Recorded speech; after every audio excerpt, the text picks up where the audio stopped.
Bayangkan ada seorang bayi lahir terbungkus selaput tebal yang bisa dibilang kebal terhadap semua jenis senjata. Saking mengerikannya wujud bayi ini, dia dibuang ke sebuah hutan kelam yang penuh energi gelap. Iya, dan dia baru bisa diselamatkan setelah seekor gajah dewata turun dari langit ya buat merobek selaput itu. Betul. Saat Anda, pendengar yang sudah ikut duduk bareng kami hari ini mendengar premis ini, Anda mungkin mikir kita lagi ngebahas draft naskah film pahlawan super Hollywood terbaru. Padahal nggak sama sekali kan? Nggak sama sekali. Ini justru sejarah klasik dari Nusantara kita. Dan kisah kelahirannya yang brutal itu sebenarnya cuma gerbang pembuka. Karakter yang lagi kita obrolin ini sering banget terjebak dalam stereotip yang sempit. Publik tuh kenalnya sebatas raksasa berotot, bawa gada, terus ngancurin barisan musuh. Udah gitu doang. Cuma tukang pukul gitu ya mikirnya. Bener banget. Padahal kalau kita telusuri lapisan-lapisan sejarahnya, tokoh ini tuh salah satu pencapaian literatur paling kompleks yang pernah diciptakan. Nah, itulah misi utama sesi penelusuran mendalam kita kali ini. Di atas meja kita sekarang udah ada tumpukan sumber yang luar biasa. Ada artikel ensiklopedia tentang Wiratarita Mahabharata. Terus catatan-catatan kuno soal pewayangan Jawa. Dan ini yang paling menarik menurut saya, sebuah jurnal arkeologi dan sejarah karya Gunadi. Wah, jurnal Gunadi itu ngebongkar banyak hal sih. Iya kan? Jadi, kita nggak cuma mau ngebedah sosok Bima atau Werkudara sebagai ototnya keluarga Pandawa aja. Kita bakal ngupas habis gimana karakter yang kelihatannya nggak kenal kompromi ini bisa berevolusi jadi simbol pencerahan spiritual tingkat tinggi. Dan secara historis, malah dibajak jadi medium transisi agama yang masif banget di Nusantara. Tepat. Jadi, paradoks itu kayaknya bakal jadi kata kunci kita hari ini ya. Setuju. Di permukaan Bima ini kan manifestasi dari kekerasan fisik yang absolut ya. Dia menakutkan, kasar, terus secara terang-terangan menolak tunduk pada etiket sosial. Nggak ada basa-basinya sama sekali. Nol basa-basi.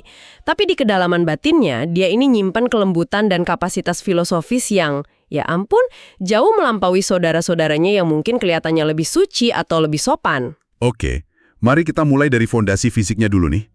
Soalnya buat paham kedalaman spiritualnya nanti, kita harus benar-benar ngerti kenapa dunia zaman itu begitu takut sama dia. Kita bisa lihat petunjuk pertamanya dari namanya sendiri kan? Betul. Dari sisi etimologi Sanskerta, kata Bima itu secara harfiah artinya mengerikan atau dahsyat. Mengerikan.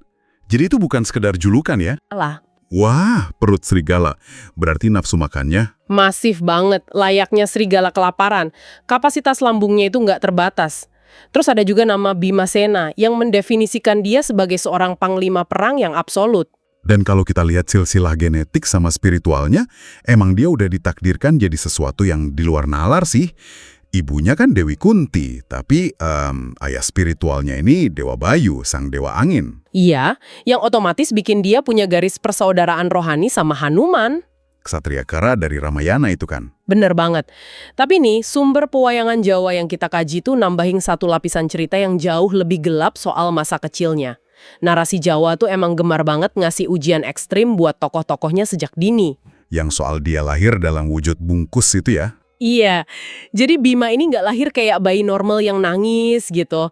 Tubuhnya terperangkap di dalam semacam selaput atau caul pelindung yang luar biasa tebal. Sampai nggak ada senjata yang bisa nembus kan? Nggak ada pedang pusaka mantra, semua mental. Ini bikin kepanikan luar biasa di istana, karena kehadirannya dianggap sebagai anomali yang berbahaya banget. Terus solusi keraton waktu itu malah dibuang ke hutan ganda mayat pula, yang namanya aja udah bikin bulu kudu merinding. Nah, pembuangan ini sebenarnya simbolisasi dari isolasi. Bima tuh sejak awal udah ditolak oleh normalitas. Dan di tengah hutan yang penuh roh jahat itulah selaputnya hancur. Bukan sama manusia, tapi sama entitas suci. Gajah Sena tadi itu ya? Iya, gajah dewata dari kayangan yang turun tangan mecahin bungkusnya. Dari situ Bima keluar, nyerap kekuatan sang gajah, dan dimulailah kehidupannya yang penuh pergolakan. Dan pergolakannya langsung datang dari sepupunya sendiri. Ya ampun, Korawa. Pasti, soalnya kekuatan fisiknya nggak masuk akal sejak kecil kan. Bima ini suka iseng ngerjain 100 sepupunya itu. Dan Duryodana saking frustrasinya sampai merancang pembunuhan pertama. Diracun makanannya. Iya, diracun pakai dosis mematikan, terus tubuhnya yang lumpuh total dibuang ke dasar sungai Gangga. Tapi disinilah letak ironi mitologis yang indah banget. Di dasar sungai itu tubuhnya diserang ribuan ular berbisa.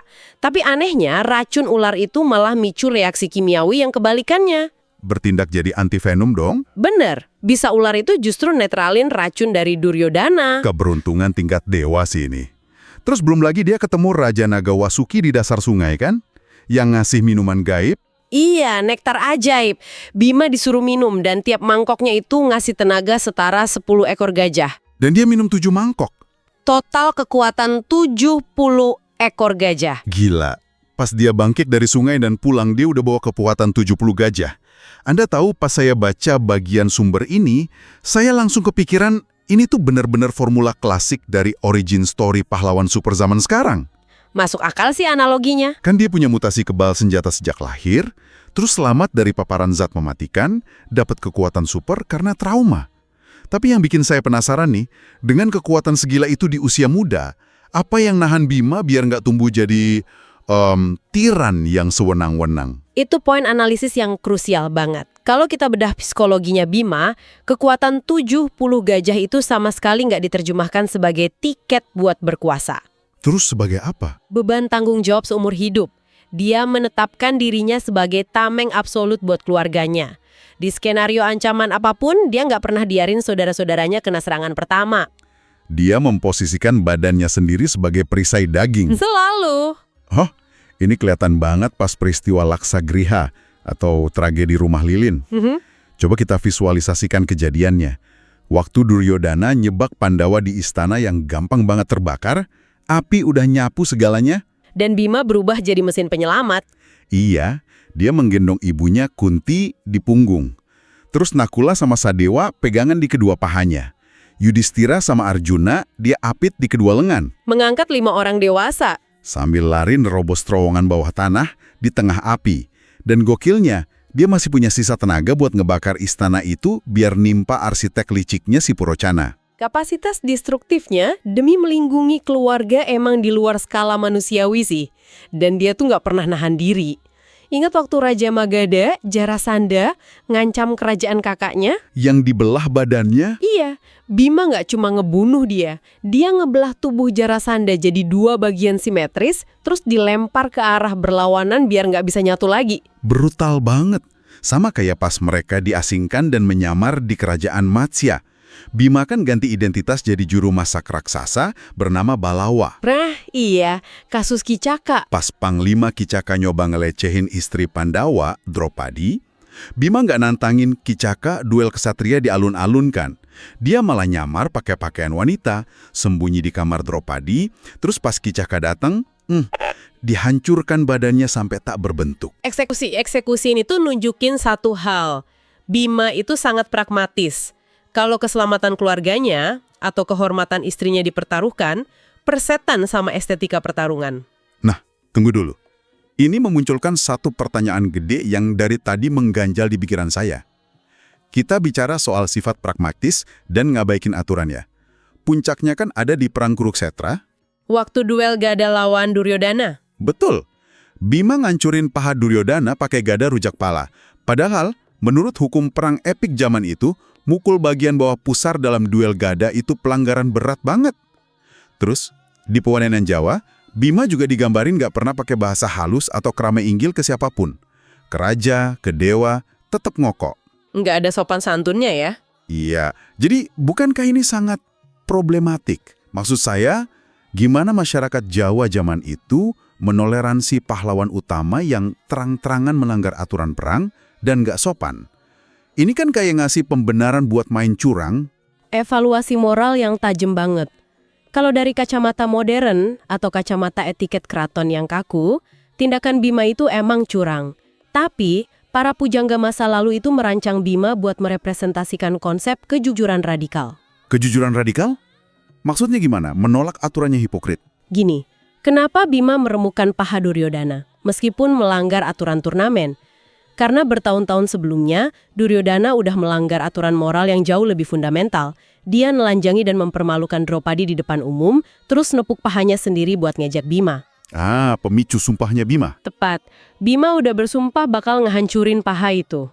Buat Bima, menempati sumpah keadilan atas penindasan itu jauh lebih suci daripada mematuhi teknis aturan turnamen yang jujur aja dibikin sama kelas penguasa. Kesabaran Bima itu bukan kesabaran pasif yang pandai tersenyum.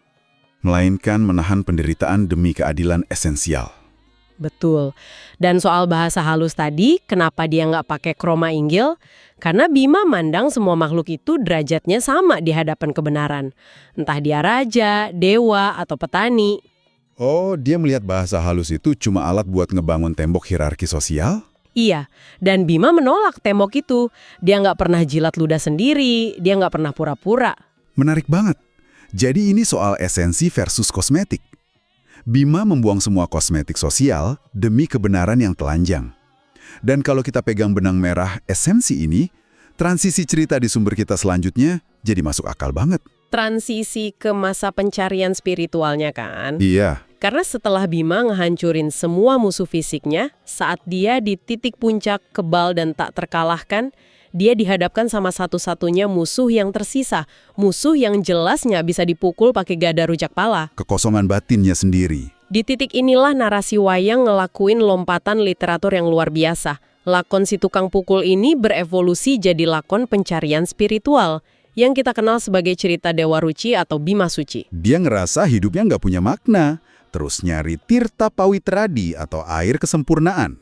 Tapi dia malah minta petunjuk ke gurunya, Resi Drona. Yang mana secara politis itu salah besar. Sangat fatal. Drona kan posisinya lagi pihak Korawa. Dia ngasih Bima misi bunuh diri dengan kedok pencarian spiritual. Ngerapin Bima mati konyol aja di jalan. Tamanya aja udah aneh. Drona nyuruh Bima ngebongkar Gunung Reksamuka. Kedengarannya kayak pekerjaan kasar fisik banget kan? Padahal itu metafora. Sangat metaforis. Mari kita bedah bahasanya dari sumber ini. Kata Reksamuka itu dari kata reksa yang artinya menjaga dan muka yang artinya wajah atau sisi lahiriah. Jadi ngebongkar Reksamuka itu maksudnya? Sandi spiritual. Bima disuruh ngehancurin kebanggaan lahiriahnya. Ngebongkar ego yang selama ini nempel pada identitas kasarnya. Wah, merinding. Dan begitu ilusi fisiknya hancur, rintangannya masuk ke ranah psikologis yang lebih dalam. Bima dihadang sama 4 saudara tunggal. Berdasarkan dokumen yang kita baca, ini bukan monster acak ya. Bukan. Mereka itu proyeksi visual dari nafsunya sendiri. Mari kita urai satu-satu biar pendengar kebayang. Pertama, dihadang Bayu Kanitra yang wujudnya gajah. Kenapa gajah? Gajah di sini merepresentasikan alumah. Itu nafsu biologis dasar manusia, makan, minum, keserakahan fisik. Ingat kan, Bima punya kapasitas perut serigala dan tenaga 70 gajah. Konfrontasi langsung dengan kerakusannya sendiri.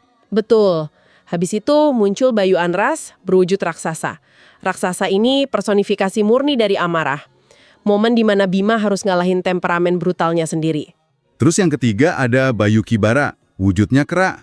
Nah, kenapa kera dihubungkan dengan supiah atau keinginan duniawi? Coba deh amati perilaku kera di alam liar. Mereka kan terus-menerus lompat dari satu dahan ke dahan lain. Ngeraih sesuatu, dilepas lagi buat ngeraih yang lain yang kelihatan lebih berkilau. Menggambarkan pikiran manusia yang selalu gelisah? Iya, yang nggak pernah puas secara material dan selalu terdistraksi. Bima harus mendisiplinkan pikiran kera tersebut. Dan yang terakhir nih yang paling mengecoh, Bayu Langgeng. Wujudnya bukan monster, tapi seorang dewa. Kenapa nafsu justru berwujud entitas suci? Karena ini melambangkan mutmainah, nafsu yang bersembunyi di balik jubah kebaikan. Ini tuh ego spiritual. Perasaan ngerasa diri paling suci, paling bener, pengen diakui keluhurannya. Kesombongan religius ya? Tepat. Dan ego ngerasa suci ini seringkali jauh lebih susah dikalahkan daripada amarah yang meledak-ledak. Gila, filosofinya dalam banget. Nah, setelah Bima berhasil nundukin keempat bayangan egonya ini, rintangan finalnya adalah dia disuruh terjun ke dasar Samudra Selatan yang ombaknya ganas banget. Lautan sanubari manusia. Lautan yang ngamuk itu analogi badai pikiran manusia kan. Pas dia nyelam sampai ke dasar yang tenang, barulah dia ketemu Dewa Ruci. Entitas mungil yang wujudnya menariknya, persis kayak Bima sendiri. Sang guru jati. Di sini Dewa Ruci bilang, Kedamaian sejati itu nggak bisa diindra mata, cuma bisa dirasain sama daya cipta di sanubari. Cerita yang tadinya penuh darah sama gada, tiba-tiba berubah jadi thriller psikologis yang tenang banget. Tapi pertanyaannya, kenapa harus Bima? Kenapa wadahnya bukan Yudhistira yang terkenal berdarah putih dan suci? Atau Arjuna yang rajin bertapa? Karena Yudhistira itu masih terikat sama kebanggaan akan kesuciannya. Dan Arjuna terikat sama pesona serta kehalusannya. Masuk akal. Sedangkan Bima, karena sejak awal dia nolak semua basa-basi sosial dan gak peduli citra, ironisnya dia punya wadah jiwa yang paling kosong. Dia gak perlu repot membuang sisa-sisa kepalsuan, karena emang dari awal dia gak punya itu. Kekosongan absolut. Bener. Kekosongan inilah yang bikin dia sanggup nyerap pencerahan mutlak. Bertransformasi dari kesatria berdarah jadi Resi Senalodra. Wah, gila. Penjelasannya bikin merinding. Dan ini ngebawa kita ke bagian yang paling epik dari sumber kita, jurnal arkeologinya Gunadi. Ternyata, evolusi Bima jadi ikon spiritual sufistik ini bukan kebetulan sastra belaka, kan? Sama sekali bukan. Ini alat transisi sejarah. Kita ngomongin pergeseran tektonik budaya dan agama di Nusantara pada abad ke-15 nih. Coba kita lihat bukti di lapangannya. Di akhir era Majapahit, tiba-tiba muncul candi-candi yang secara spesifik memuja Bima. Kayak Candi Sukuh dan Ceto. Ya, dan peneliti Belanda awal kayak Stutterheim itu kan pas ngelihat arca Bima yang mukanya serem pakai kalung ular manusia, dia nyimpulinnya ini kultus Bhairawa, sekte ekstrimnya Dewa Siwa. Betul, itu kacamata peneliti awal. Tapi Gunadi membantah kesimpulan itu dengan sangat keras. Argumen bantahannya gimana tuh? Gunadi ngingetin kita buat ngelihat konteks zamannya. Abad ke-15 itu masa keruntuhan Majapahit dan bertepatan sama menguatnya dakwah Islam di pesisir Jawa. Jadi bukan pemujaan sekte Hindu ekstrim dong? Bukan. Gunadi berargumen penonjolan kultus Bima ini adalah strategi jenius dari para seniman dan pemikir Jawa saat itu buat ngejembatani dua dunia yang lagi bertabrakan. Oh, pembajakan budaya. Coba pendengar bayangin posisi ini. Anda itu seniman di abad ke-15, pengen ngenalin filosofi agama Islam ke masyarakat yang udah berabad-abad muja dewa Hindu. Anda nggak bisa kan teriak di alun-alun tinggalin dewa kalian, bisa habis dibunuh nanti. Jelas nggak bisa frontal. Jadi, apa yang mereka lakuin? Mereka membajak karakter pop culture favorit masyarakat. Ya, konsep warang kamanjing curiga itu kan, keris yang masuk ke sarungnya. Tepat. Metafora bersatunya Bima dengan zat tunggal. Masyarakat pakai kisah Bima ini buat ngajarin konsep dasar Islam. Tauhid atau monoteisme. Bahwa Tuhan itu Maha Esa dan nggak berwujud. Dan ini kental banget dengan ajaran tasawuf atau sufi zaman itu ya, kayak di naskah Suluk Malang Sumirang. Bener. Mereka ngajarin bahwa manusia bisa melampaui aturan syariat lahiriah buat nyampe keindiman absolut sama Sang Pencipta. Terus cara mereka nurunin pamor dewa-dewa lamanya itu, ya ampun halus tapi mematikan. Di wayang era ini, dewa tertinggi macam Batara Guru itu tiba-tiba digambarin bisa berbuat salah. Punya rasa iri, cemburu, bahkan kalah sama manusia. Demistifikasi yang disengaja. Para pujangga mau nyampein pesan terselubung. Dewa-dewa ini bukan Tuhan yang maha kuasa. Mereka itu cuma titah atau makhluk ciptaan biasa. Kekuasaan absolutnya dikembaliin ke zat tunggal. Sebagai catatan buat Anda yang mendengarkan, kita di diskusi ini sama sekali nggak ngambil posisi teologis atau memihak agama tertentu ya. Kita murni mengapresiasi kejeniusan rekayasa sosialnya. Sepakat. Itu rekayasa sosial yang elegan banget. Ibaratnya tuh kayak ngeribut smartphone. Casing luarnya masih sama. Bentuk fisik Bima, gak ada rujak palanya, suaranya yang ngegelegar, itu nggak diubah biar masyarakat tetap merasa familiar. Tapi sistem operasi di dalamnya udah diformat ulang. Dari OS lama diganti ke OS yang basisnya nilai tauhid, tanpa masyarakat ngerasa lagi diceramahin. Analogi yang sangat pas. Bima jadi jembatan kokoh. Buat rakyat bawah, dia tetap pahlawan otot yang ngehajar monster. Tapi buat para pencari spiritual, Bima itu cermin perjalanan jiwa menembus ego. Ini contoh sinkretisme budaya paling damai dalam sejarah manusia. Luar biasa. Mari kita tarik napas panjang sebentar, ngelihat lagi lanskap yang baru kita lalui bareng Anda hari ini. Kita mulai dari bayu terbuang berbungkus selaput, bangkit dari sungai beracun, jadi mesin penghancur berkekuatan 70 gajah, jadi perisai pelindung tanpa basa-basi buat keluarganya. Terus pas musuh luarnya habis, kita ikut dia nyelam ke samudra batinnya, nundukin gunung egonya, ngalahin 4 nafsu binatangnya, sampai nemuin kekosongan absolut dan guru sejatinya. Dan akhirnya, dia lompat dari fiksi epik jadi instrumen transisi sejarah di dunia nyata, menjembatani era Hindu-Buddha dengan rasionalitas Islam di Nusantara. Itu membuktikan imortalitas sebuah karakter bukan dari seberapa kuat ototnya, tapi seberapa lentur jiwanya buat jadi wadah kegelisahan di setiap pergantian zaman. Merinding saya. Nah, sebelum kita benar-benar tutup penelusuran ini, saya mau ninggalin satu pemikiran buat Anda renungkan. Bima ini bisa bertahan berabad-abad karena karakternya fleksibel untuk diisi ideologi baru. Coba Anda bayangin, tokoh pop culture atau pahlawan super favorit Anda sekarang, entah superhero berjubah di bioskop atau jagoan video game. Kira-kira 100 atau 500 tahun lagi, saat dunia udah berubah total, nilai, ideologi, atau bahkan agama baru apa yang bakal diam-diam disuntikan oleh generasi masa depan ke karakter kesayangan kita hari ini? Apakah mereka cuma bakal jadi hiburan masa lalu, atau bahkan dibajak jadi dewa baru, pembawa pesan peradaban masa depan? Wah, terima kasih Anda sudah ikut menyelam dan menantang perspektif bersama kami dalam obrolan mendalam hari ini. Sampai jumpa.